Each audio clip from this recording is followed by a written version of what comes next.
Hello everyone and welcome to Varo Enthusiast. Here's what's coming up. Sadiq Khan under pressure over pre-9am travel for older Londoners. Tory mayoral candidate Suzanne Hall and Green candidate Zoe Garbett have both pledged to bring the perk back, but the mayor says it's not currently viable.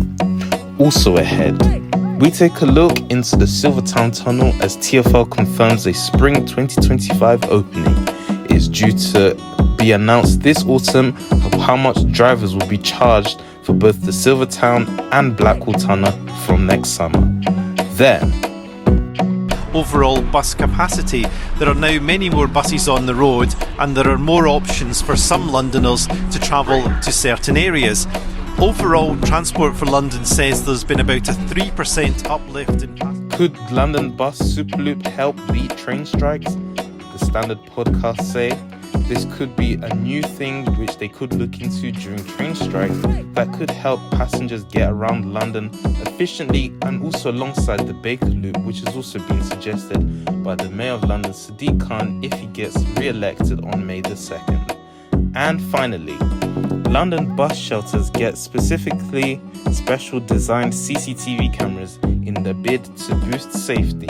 TfL have reinforced and hired 50 night patrol security people across London's transport network to make sure people get home safe and are protected whilst at the bus stops.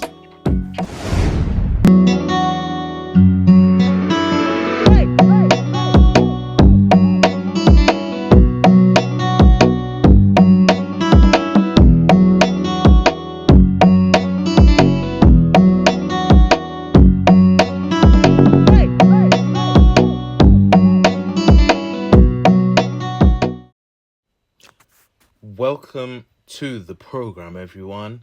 I'm Varo Enthusiast in London, and tonight we start off by talking about Sadiq Khan as he comes under pressure over pre-9am travel for older people in London. This has come at a time where the Tory mayoral candidate Suzanne Hall and Green candidate Zoe Garbett have both pledged to bring the perk back, but the mayor says that it's not currently viable. Sadiq Khan came under pressure on Monday over his failure to pledge the rest of the free morning rush hour tube and bus travel for older Londoners. The Labour mayor's Tory and Green opponents have both said that they would both reinstate the perk if elected, but Mr. Khan argues it's not financially viable. Free pre-9am weekday travel for 60-plus Oyster or Freedom Pass holders was first axed in June 2020, primarily to ensure the public transport was kept empty for key workers during the COVID-19 pandemic. But Mr. Khan decided to then change and make it permanent after being told by Transport for London that it could generate an additional 40 million a year in fares. The perk, however, temporarily returned on Friday mornings as part of the mayor's off-peak Friday fares trial, which is running for 12 weeks. The 60-plus Oyster is funded by TfL and gives London residents aged over 60 free travel on TfL services. It is separate to the older person's Freedom Pass, which is funded by the capital's 33 councils and gives free travel to London's residents over the state pension age of 66. The issue was high on the agenda at the first hustings of London mayoral elections organised by the Age UK and London hosted in Canary Wharf. The event was meant to enable older Londoners to get past their questions to the main party candidates, but the only one to attend the Green Party's Zoe Garbett. Mr. Khan sent Deputy Mayor Joanne McCartney as a substitute, with Conservative candidate Suzanne Hall sending Assembly candidate Nick McLean in her place, and Liberal Democrat candidate Rob Blackie sending Assembly member Hina Bukhari. From the Reform UK candidate Howard Cox, and other candidates were not invited. Miss Hall said last week that the removal of free pre-9 a.m. travels has been a cruel penalty, which unfairly hits older Londoners who need to travel to early morning appointments. Referring to negotiations over the TfL funding between the mayor and ministers, Miss McCartney said the government tried to take away the 60-plus oyster altogether, and it was only because Sadiq thought that and stepped that it's still being retained. Would love to reinstate the free travel before 9 a.m, but we just aren't in a position to do that yet. The government is not giving TfL at the moment more than a 1-year funding deal, so they're going to have to go every year to go back to the government for funding. Miss McCartney also added, quote, "I can't remember her," in brackets Miss Hall, ever standing up to her own government when they're threatening to take it away.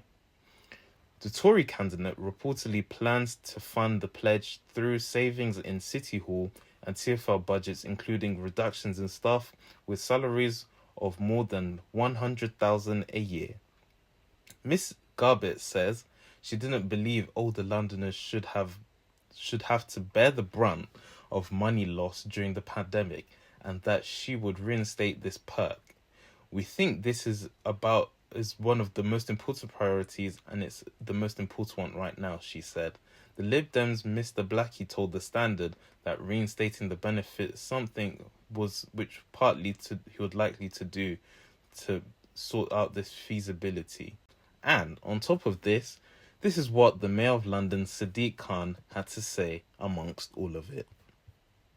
The audacity of the Conservatives saying they're going to, bring back free travel during the rush hour when it was them that wanted to take away the Freedom Pass. Let's remember the recent history.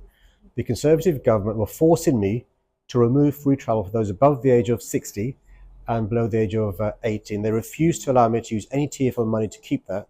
So what I had to do was raise council tax. And that council tax money goes towards supporting the Freedom Pass and those below the age of 18.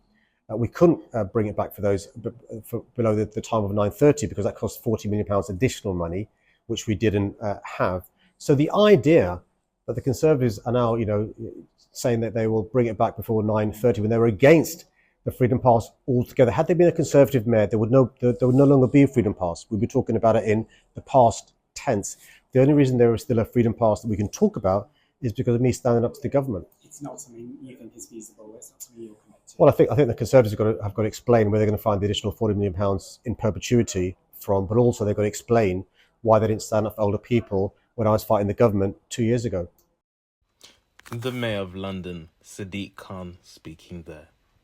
We also continue by talking about Sadiq Khan saying that the mayor's expansion of the ultra-low emission zone and concerns over crime had also taken priority over this.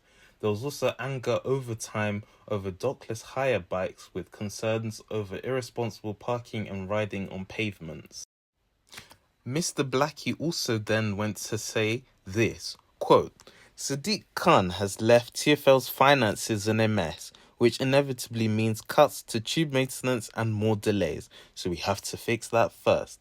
And the other issues were discussed at Age UK's group was how the bikes were left in a mess and irresponsibly parked on pavements, which they said that they also need to sort out as well. Next, we turn our attention to take a first look inside the Silvertown tunnel as TfL confirms the summer 2025 opening. TfL is due to announce this autumn the amount that drivers will be charged to use Silvertown and Blackwall tunnels from next summer. Motorists will have to pay tolls to use both tunnels under the Thames in little over a year, TfL have confirmed. It said that the £2 billion Silvertown tunnel will be open in summer 2025, at which time tolls charged at the same rate will also be introduced on the nearby Blackwall tunnel. TfL granted the Evening Standard access to see the Silvertown tunnel, and this is the footage that we also have from that interview. Tunnel, the £2 billion infrastructure project the Mayor of London, Sadiq Khan, does not like to talk about. one end we have Greenwich on the south side of the river, behind me is Newham on the north side of the Thames. This tunnel is due to open in the summer of 2025, when there'll be 2 lanes in 2 tunnels, one for buses, one for cars. Before that, we have the mayoral election, and it's quite likely that this project could be one of the hottest issues in determining whether Sadiq Khan makes it back to City Hall for a 3rd term. So at the backman you have a horrific situation at Blackwall Tunnel where typically on any day during the peak periods there's a 20-minute queue for vehicles trying to cross the river in this part of London. East London historically has suffered very badly with a lack of river crossings, so people have no choice but to use Blackwall. You've only got Rotherhithe on one side, which is height, width and weight constrained in terms of the types of vehicles, or Woolwich Ferry, which has severe capacity constraints because of the nature of the ferry operation. And because we also have to shut Blackwall on a regular basis, typically about 700 times a year, due to issues in terms of its design. So having Silvertown there will ensure that people have a reliable way to cross the river. But importantly for us as well, a key part of the Silvertown tunnel is the provision of new cross-river bus service to ensure that we can accommodate more people crossing the river, but not more traffic. So to do that, we've got a user charge, which is going to be in place as well. So what's it like inside? Well, it's seriously big, and this is just one of 2 tunnels. There's one just next door. This will take you north, the other one will bring you south. I'm at the southern end of the tunnel just now, really just beside where the Blackwall Tunnel pops up in Greenwich. The O2 Arena is not far away. The idea is that this should make a substantial difference to people trying to cross the river in their cars, but will it make air quality much worse? That is the big issue and an unanswered question as we stand just now. This scheme is fundamentally 3 things. It's the new crossing, it's the user charge, and it's those new cross-river bus services. So you're not attracting more traffic, but you're solving the problems that you've got with congestion at the moment, as well as providing much better reliability in terms of people who need to cross the river, and providing for those people to be able to cross by public transport. So critical 3 elements that all need to work together to ensure the success of the scheme. What is beyond doubt though is that Londoners, like it or loathe it, will be paying for this tunnel for at least the next 25 years. It has been built under a PFI scheme, and that means that there'll be payments adding up to about £1.2 billion, meaning the total cost of Silvertown will be around £2.2 billion. So that's quite a legacy, regardless of who gets to be mayor next May. Look, I've seen the congestion. I've seen the consequences when the Blackwall Tunnel is closed on a regular basis of the east of our city not having the infrastructure investment the west does. So you stand in Tower Bridge and look west, more than 80 river crossings. You look east, there's only 1. It's not fair for those people in that part of London who can't use the bus because it's so reliable, because it goes through Blackwall Tunnel. They breathe in the poison because of the congestion. When there's a 5-minute delay on the Blackwall Tunnel, at least a 3-mile tailback. What we've done though is made sure that the Silvertown Tunnel has 2 lanes reserved for double-decker buses. They're going to be zero-emission capable buses. We've made sure that local residents and businesses will benefit from the Silvertown Tunnel, but also we've made sure that the air in that part of London improves rather than gets worse. Now, this current tunnel, which is 4 years behind the original opening date, which was envisioned by the previous mayor Boris Johnson, is slowly progressing, but surely. The tunnel boring machine completed its return journey, digging the 2 tunnels last August. The route extends from the Royal Docks, only a few hundred yards from City Hall, on the north side, and the Thames to North Greenwich, adjacent to the southbound exit from Blackwall Tunnel. TfL contractors are now completing the cut and cover sections to link tunnels to the existing road network. While this is being done, the southbound exit and northbound approach towards Blackwall Tunnel have been reduced from 3 lanes to just 2, worsening the delays that Mayor Sadiq Khan uses to justify pressing ahead with the Silvertown Tunnel construction in face of environmental concerns. Construction is costing about £1 billion, with a further £1.2 billion due to annual repayments over the next 25 years under the PFI contract, which TfL signs preferences paying for the work outright in order to prevent cash being diverted from the tube upgrades and extensions. Dave Rao, the TfL Director of Investment Planning, says that the tunnel would lead to a much improved situation in terms of better air quality. And as you can see on screen now, the image of the tunnel being built, he said each tunnel will have 2 lanes, one for buses and others for cars and lorries. Cyclists will be banned from riding through the tunnel. Instead, they'll be able to load their bike onto a cyclist-only bus. TfL is due to announce in this autumn the amount that drivers will be charged to use the tunnels. A levy about £4 per crossing expected for cars through local discounts. Mr. Rove said, having Silvertown will ensure people will have a reliable way to cross the river. The user charge ensures that we don't attract any more vehicles to this part of London, but that we do enable more trips by public transport. The scheme is fundamentally 3 things. It's the new crossing, it's the new user charge, and it's the new cross-river bus services. You're not attracting more traffic, but you're solving the problems that you have with congestion. These are the critical 3 elements that all need to work together to ensure the success of the scheme. At present, the Blackwall Tunnel, which is linked to the A2 and A12, are used by 1,000 vehicles a day. 100,000 vehicles a day. And he asked that sure building the Silver Tunnel was still the right thing to do. Mr. Khan told The Standard. And he said, absolutely, he said, I have seen the congestion. I've seen the consequences when the Blackwall Tunnel is closed on a regular basis of the east of our city not having the investment that the west does. It's not fair for those people in that part of London who can't use the bus because it's too unreliable, because it goes through Blackwall Tunnel. They breathe in the poison because of the congestion. When there is a 5-minute delay on the Blackwall Tunnel, it leads to a 3-mile tailback. He denied that the Silvertown Tunnel, which is unlike the northbound Blackwall Tunnel, will be doing enough to be used by the biggest lorries, would lead to more HGVs driving through Greenwich and Newham.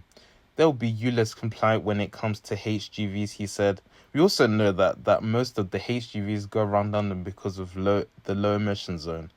Dominic Leggett of the Anti-Silvertown campaign group said, whether or not Blackwall is tolled, which is a decision that's entirely up to the future mayors, TfL owns figures shows that opening Silvertown to generate traffic will now always lock in a substantial increase in traffic, local pollution and carbon emissions for decades to come, and undermine all the mayor's pollution and climate targets. Quote, given he knows the facts, he needs to have the courage to act urgently to review the scheme and prevent the significant harm it would otherwise do to some of London's most vulnerable residents. He also went on to say, we suggest reserving the new tunnel for public transport and active travel only, which will allow the £2 billion project to support his vitally important health and pollution climate targets rather than undermining them.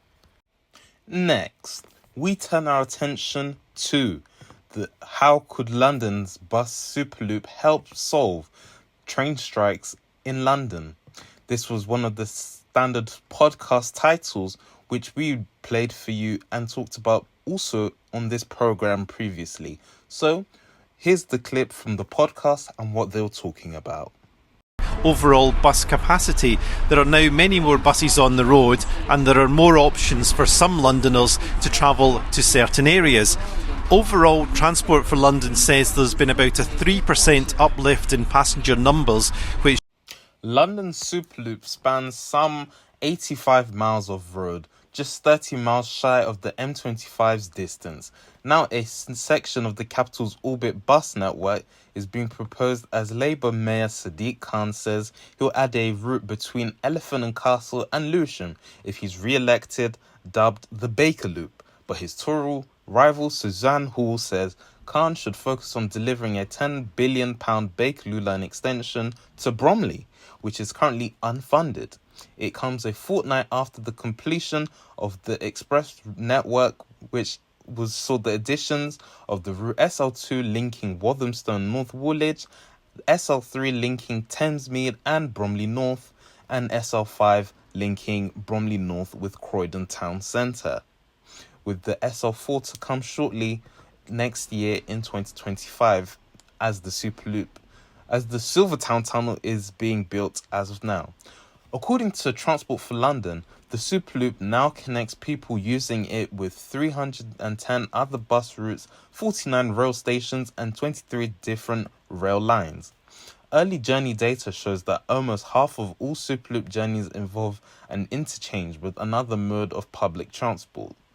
But the network has also been criticised for not reaching some parts of outer London, with the borough of Havering left entirely unserved by the network. It comes as a commuter brace for days of fresh travel misery as a wave of train and underground strikes were announced. So, should we start talking about New York-style express routes and the tube routes to help keep the capital moving? You can listen to the Standards podcast on the Standard, where Mark Blunden was joined on this episode aboard the route SL1 linking Walthamstow Central and North Finchley by the Standards Transport editor Ross Lydall, where they also talked about this issue and saying that could this be an issue to solve train strikes and also be the solution to it. And we've also spoke about on this programme about the Baker Loop being something that the Mayor of London, Sadiq Khan, is looking to bring into London if he's re-elected on May the 2nd. And finally tonight, London bus shelters getting a specially designed CCTV cameras in bid to boost safety. TfL have also revealed that they've hired 15 enforcement officers to make night patrols across London's transport networks. Specially designed CCTV cameras are being trialled at bus shelters across London in a bid to improve safety. It comes as Transport for London revealed that it's also hired 15 enforcement officers to make night patrols across its services. The first of the new CCTV cameras, which are being designed to be integrated in the shelters themselves, were earlier installed this week at Peckham's Library bus stop. 4 further shelters at Finsbury Park, Turnpike Line, Gants Hill and Stratford City will soon receive their own cameras, with TfL hoping to extend the trial to 20 shelters later this year. The cameras will retain recordings for 31 days to support police investigations. The new night enforcement officers meanwhile began their patrols in January, and in their first 4 weeks removed 47 passengers who were refusing to follow TfL's rules, behaving obstructively or threatening staff. A further 82 customers were denied access to the network in the first place because of their behaviour. TfL said the officers have also provided safeguarding assistance to 41 passengers, including by helping one man who reported feeling suicidal, challenging another man who was harassing a female passenger, and by ensuring that a third man who fell down the escalators received medical attention. The news from TfL comes in the same week that Sadiq Khan's opponents took aim at the mayor's record in tackling crime on public transport. Tory mayoral candidate Suzanne Hall pledged to appoint a women's commissioner and target sexual harassment on the tube, while Lib Dem candidate Rob Blackie revealed data showing a 58% increase of reported offences on public transport since 2016 that year, since the mayor took office that year. Mr. Khan's deputy Seb Dance said, "We want everyone to feel safe when travelling around London at all times, and it's the mayor's top priority to ensure the network is a safe and low crime environment. That's why we're really pleased that TfL's enforcement officers have begun patrolling the network at night. These specially trained officers will not only provide reassurance to those travelling at night, but they'll help tackle antisocial behaviour, work-related violence and aggression, and support TfL's frontline staff. These patrols will help to ensure that the network is secure and welcoming round the clock, supporting the mayor's aims to continue building a safer London for everyone." TfL pointed out that they already provides funding for 2,500 police and community support officers dedicated to the transport network and has more than 500 enforcement staff who work during the day. and TfL strongly look to meet that and bring safety around the whole network and the entire community. That's it for now. Thanks for watching. Goodbye from London.